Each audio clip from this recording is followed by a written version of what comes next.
তো রাসূল আমার যে সময় মক্কার জমিনে মেয়েদেরকে জ্যান্ত পুঁতে দেওয়া হতো, কোন মহিলার কোন কারণবশত যদি তার স্বামী মারা যেত, ওই মহিলা তার স্বামীর সঙ্গে তাকে দাহ করে দেওয়া হতো। কন্যা সন্তান জন্মগ্রহণ করলে তারা অশুভ মনে করত।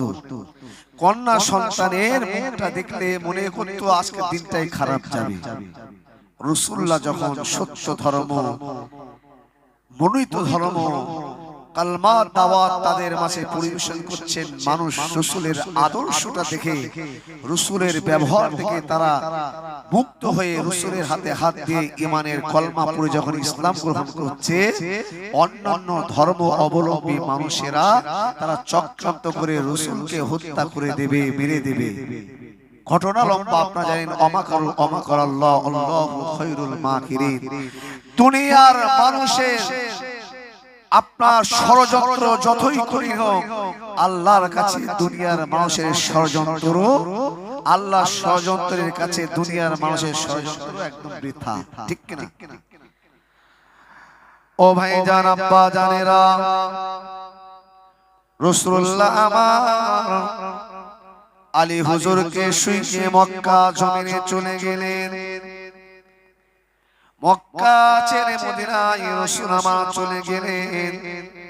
মদিনার মানুষ যখন জানতে পারলো মক্কা ছেড়ে মদিনায় মুহাম্মদ বলে একজন লোক আসছে, মক্কার মানুষ যাকে সাদিয়ে বলে জানতো, মক্কার মানুষ যাকে আলামিন বলে মানতো, ও আল্লাহ পাকের বান্দারা, ওই সময়তে কবিতায় বলছে, নবীজি যখন মদিনায় যায় বাচ্চারা তখন ওয়েলকাম জানায়। কোন সম্মানীয় ব্যক্তি আসলে মানুষ তাকে স্বাগত ওয়েলকাম জানানো আগে যায় না? ঠিক রাসূল যখন মক্কা ছেড়ে মদিনায় যাচ্ছে, মক্কার যুবকেরা, বালকেরা ওয়েলকাম, স্বাগতম জানানোর জন্য পাহাড়ের চূড়ায় দাঁড়িয়ে তারা নবীজিকে দাঁড়িয়ে বলেছিল, তলা আল বাদরু আলাইনা মিন সানিয়াতিল বিদাই। তাই বলছে, নবীজি যখন মদিনায় যায় বাচ্চারা তখন ওয়েলকাম জানায়, ওয়াজাবা শুকরু আলাইনা কয় মিন সানিয়াতি বিদা জানায়। মিষ্টি হাসি রয়ে মিষ্টি কথা, কি সুন্দর নবীর ওই চেহারা।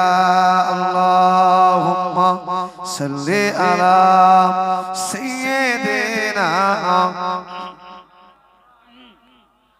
ওয়া আলা আলি সাইয়্যিদিনা। সকলে বলি সাল্লাল্লাহু আলাইহি ওয়াসাল্লাম।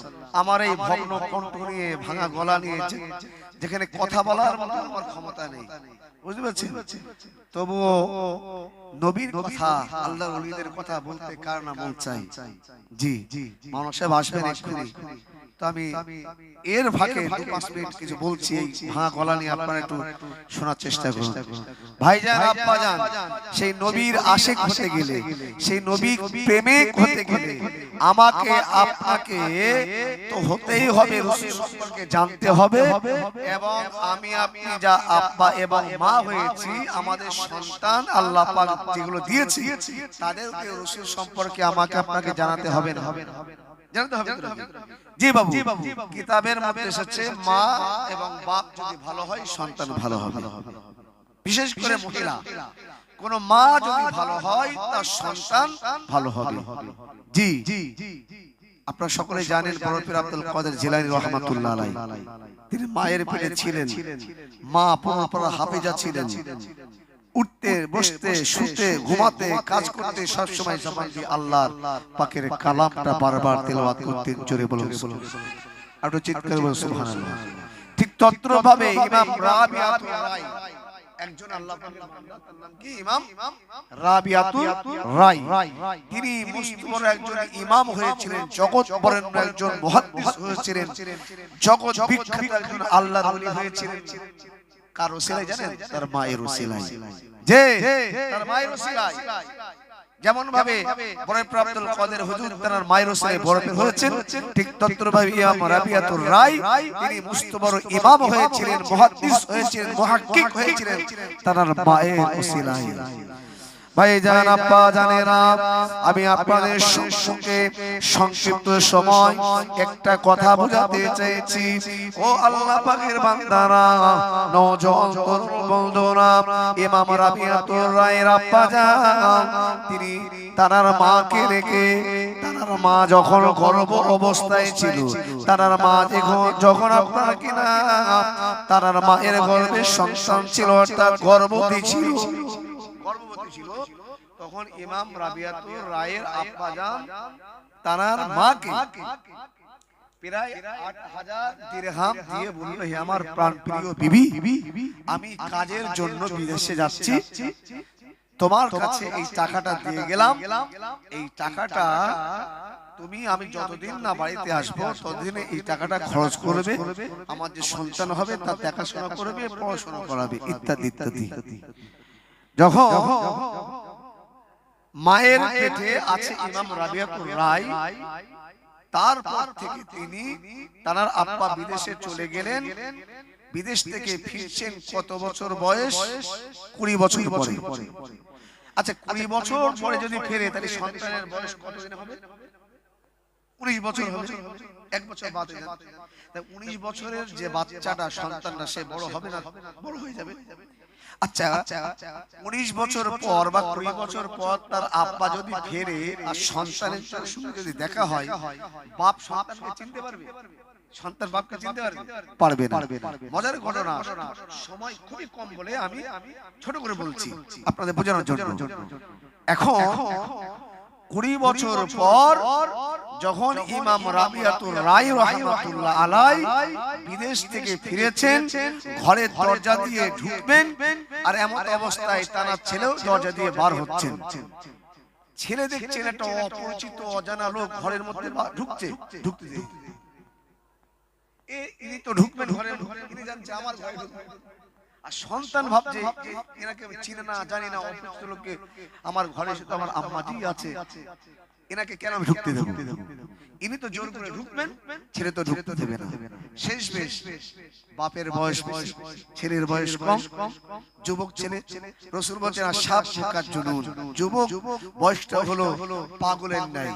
এই যুবক অবস্থায় যে হাঁটুর ব্যথা হওয়ার আগে, কানের ব্যথা হওয়ার আগে, মাথার ব্যথা হওয়ার আগে, পেটের আপনার দাড়ি আপনার লাঠি নেওয়ার আগে, যুবক অবস্থায় আল্লাহ পাকের ইবাদত বান্দে করলে আল্লাহর দরবারে ওটা কবুল ও মঞ্জুর হয়ে যায়।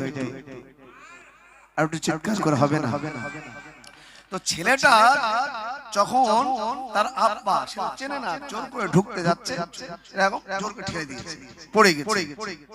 পড়ে গিয়ে মা তখন ঘরের মধ্যে পর্দার মধ্যে আছেন, চাই বাবা ইমাম রাবিয়াতুর রায় এখনো দরজার কাছে দাঁড়িয়ে কি করছো? মসজিদে আজান হয়ে গেছে, জামাতের সময় হয়ে গেছে। হ্যাঁ, 20 বছর ছেলে, মসজিদে আজান হয়ে গেছে, জামাত যাবে বলে দেরি করছে বলে মা বকছে। সুবহানাল্লাহ, সুবহানাল্লাহ। আর আমাদের মায়েরা, জি ডাক্তার করছে, ইঞ্জিনিয়ার করছে, ব্যবসায়ী করছে, মানে আর্টি করছে, বিভিন্ন রকম ডিগ্রি তাদের বড় করছে, কিন্তু দুনিয়াবি শিক্ষা দিচ্ছে দেন, আল্লাহর কোরআন শেখায় না, শরীয়তের শিক্ষা দেয় না।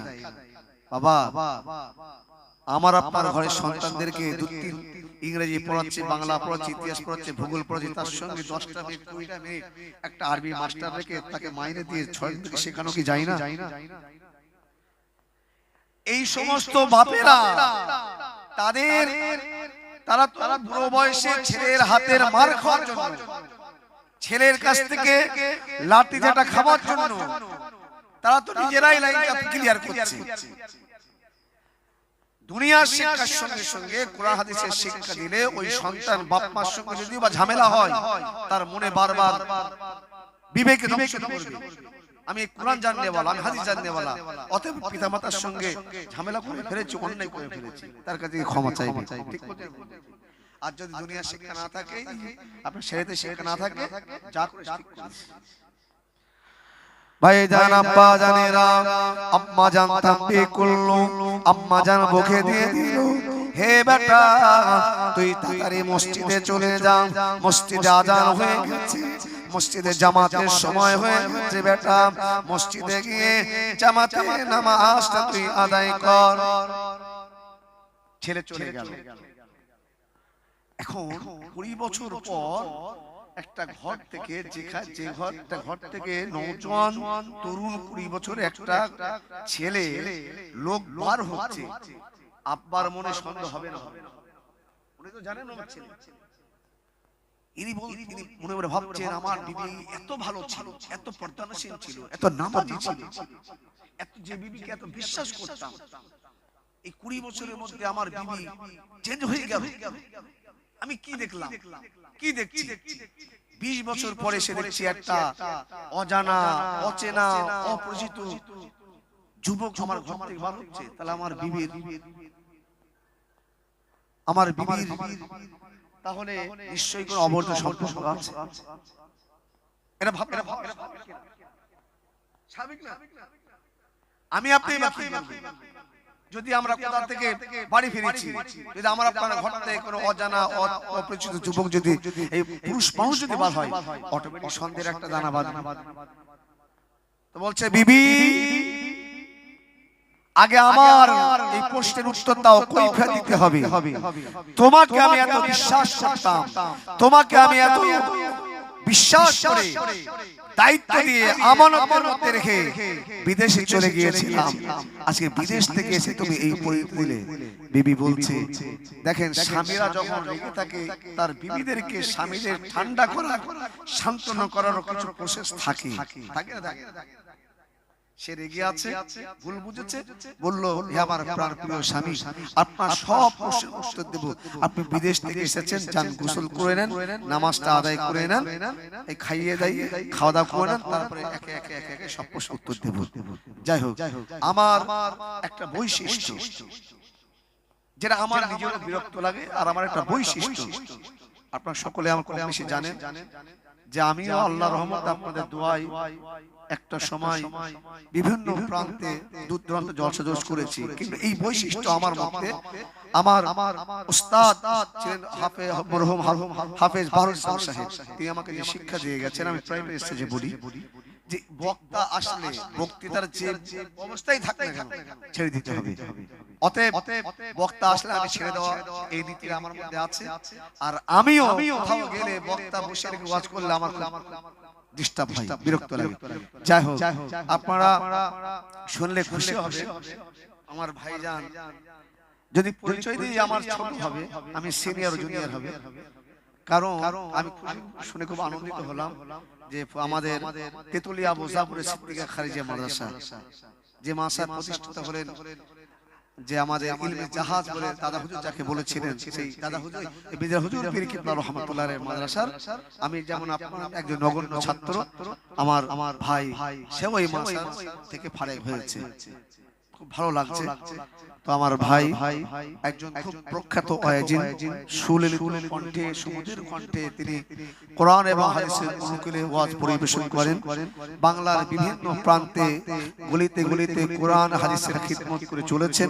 আজকে আল্লাহ পাক কবুল করেছেন আমাদের দোয়ালিপাড়ার মানুষের জন্য, তাই তিনি এসেছেন ওয়াজ নসিহত করবেন। তাই বলবো মাহফিলের বাইরে যারা আছেন পাক মাহফিলে চলে আসুন, আমাদের আকাঙ্ক্ষিত বক্তা তিনি এসে গেছে, জনাব হাফেজ মাওলানা হাসানুজ্জামান সাহেব, তিনি এসে গেছেন, তিনি ওয়াজ নসিহত করবেন। আপনারা পাক মাহফিলে গুটি গুটি পায়ে চলে আসুন। মেয়েরা তোমরা প্যান্ডেল থেকে আসবে না, রাস্তায় ঘোরাফেরা করবে না। দরুদ শরীফ আল্লাহুম্মা সাল্লি আলা